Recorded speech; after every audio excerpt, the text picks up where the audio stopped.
Mga kababayan, mayroon pong nakakatakot at nakakaintrigang dokumento na nakita po ngayon mula sa Epstein Files. Sinasabi sa dokumentong ito na yung Joe Biden na nakikita natin ngayon ay hindi na totoong Joe Biden, kundi isa lamang aktor na nakamask o isang clone.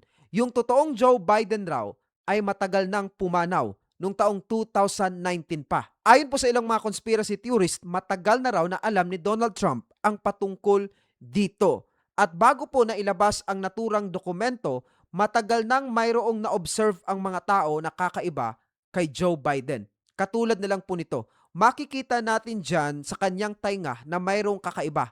Parang mayroong nakalawit or sobrang balat. Kaya raw mayroong sobrang balat dyan kasi nakasuot lamang ng skin mask ang actor or ang clone na gumaganap bilang Joe Biden. Ito naman po ang mabigat na revelasyon ni Trump mula sa social media platform na Truth Social. Sabi niya, wala na raw Joe Biden. Na-execute na raw ito nung taong 2020 pa. Yung nakikita daw po natin ngayon ay isang clone doubles or robotic engineered.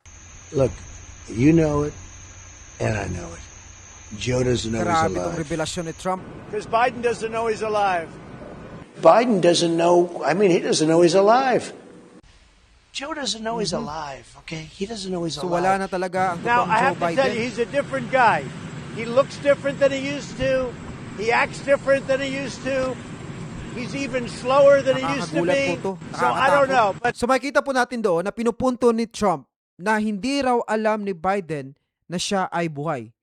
Hindi niya direktang sinabi na wala na si Biden or pumanaw na, pero alam na po natin kung ano ang ibig sabihin nito. Ito po, makikita natin ang comparison ng Joe Biden noon kumpara sa Joe Biden ngayon.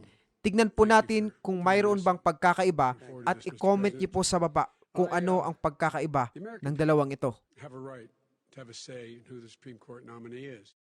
If you need any more proof positive of how bad the economic theories have been, this excess of deregulation, the failure to oversee what was going on, letting Wall Street... So mayroon ba kayong na-observe mga kababayan? Please comment your opinion below. Naniniwala ba kayo na si Joe Biden ay isa ng clone ngayon na wala na talaga yung totoong Joe Biden? I-comment nyo na po yan sa baba.